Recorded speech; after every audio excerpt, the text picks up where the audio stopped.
So I know everybody's really eating up the story about the white woman that was killed by ICE.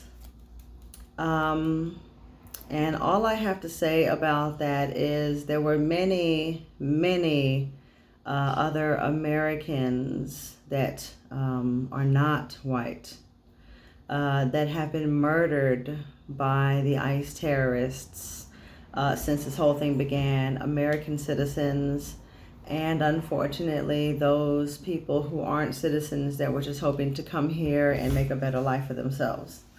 Um, the only reason why these people are upset is because it was a white woman. Not much else of anything. The only other thing that will top that is a white man being murdered by them. So we'll see what transpires between now and the time that the Trumpkins' reign of terror is over.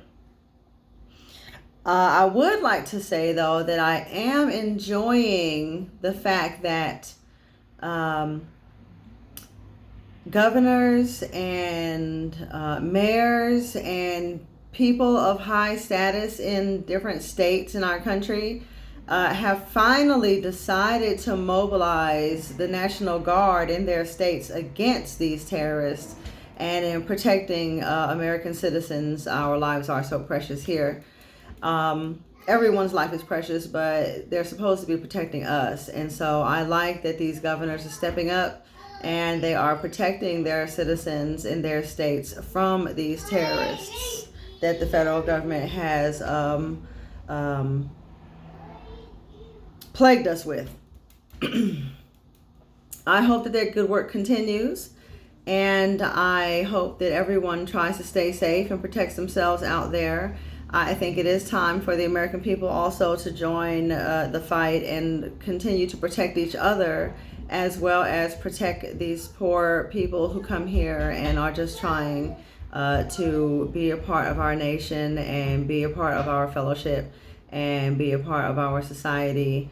That's commendable that you would even still come here and try to be a United States citizen, given the circumstances and the way that most people that are immigrants are treated here in this country. There are a lot of other things that are going on that are more dangerous, though, here in the state of Texas. The lawyers and those who are coming out of law school no longer have to be vetted by the American Bar Association, nor are they bound by the rules and credentials of the American Bar Association. They're just going to let these people practice law any way they want, without any restraints or without any structure. And that is just going to make it even more dangerous for citizens, for us to get fair trials and for due process to run its course. It's it's a real eye-opener, and if anybody bothers to go online and read that information, it is a slap in the face. Also, in case no one knew, I just thought I'd bring it to everyone's attention that the United States federal government has decided to pull away from most, 66 different, I guess you could say, groups or I don't really know what you call it. 66 different like chapters in the United Nations, different things that we were involved in. Not that we were upholding the UN charters anyway, and not that the U.S. was actually abiding by the rules that they want everyone else to live by. But the fact that the U.S. has officially walked away from 66 of those particular subjects within the UN says a lot. There will be no more human rights watchdogs. There will be, oh my goodness, there were so many. They only touched on a handful of them in the article that I read, but there's 66 of them. I know that. But human rights was one. International trade and cooperation was another. something about nuclear power, green acts, and things of that nature.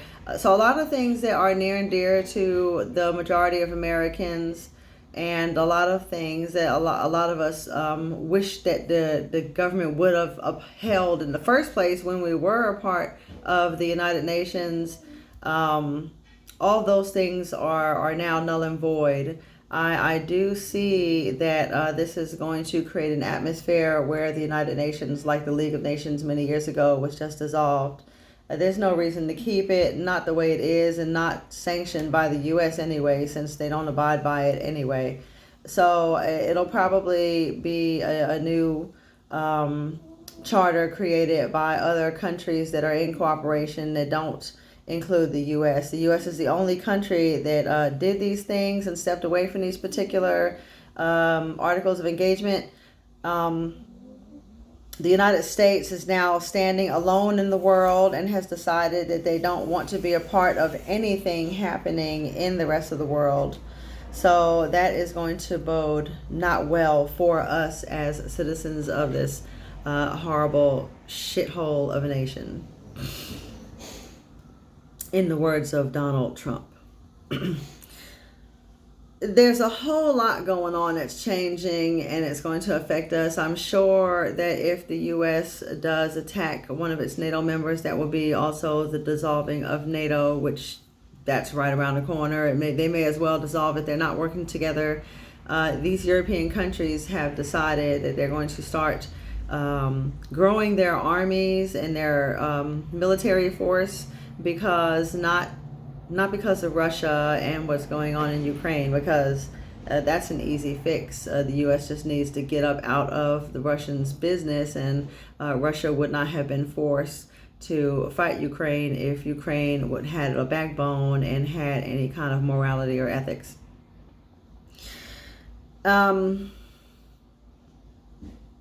Yeah, World War III is in full effect.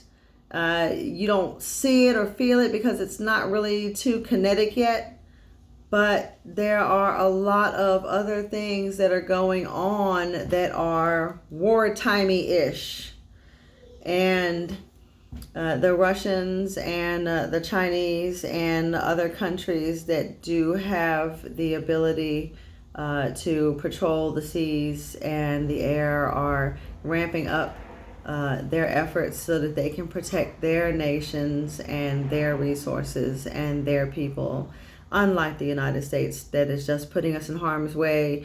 You can just look at us as being hostages that are being human shields for the federal government to terrorize the rest of the world, as usual, and not much different there. It's just that they're outward with it now, and they're more what's the word? They're more overt as opposed to covert about the way that they're doing things now. So at least the lights are on and the cat's out of the bag and the skeletons are walking around out the closet, or whatever phrase you want to use. But they're out and they're about, and we can see what they're doing clear as day. There's no mistaking what's happening in this country and where they're going. Like in my previous video, we talked about money and how they're trying to change the face of the dollar, even though the world will not be fooled. So now we begin the engagements of war with the rest of the world, and we'll see where it gets us. The only thing that makes me sad is the fact that the window of opportunity to leave this horrible country is closing quickly, and unfortunately I'm still here. I want to get out so bad, and I'm doing everything that I possibly can to escape this misery, but only time will tell if I'll be able to get out of here, as well as many others who want to leave this terrible place. It's only it's really in the universe's hands now as to whether or not we'll be able to escape this horror before it gets worse here. So I just wanted to make a quick video and bring that up. You all need to go and read about that and how the United States has torn away from the UN and is considering causing a disaster in NATO. And also, anybody who lives in Texas might want to read up on the dissolving of the ABA here in Texas. And I'm sure there will be many more states that are red that will follow behind that.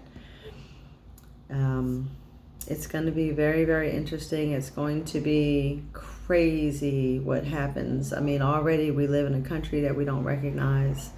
I, for one, find it exciting because most people don't get to live in a time of transition. They don't get to see one thing turn and change into another. They just live and things stay the same. They're born, they live, they die, and nothing exciting ever happens.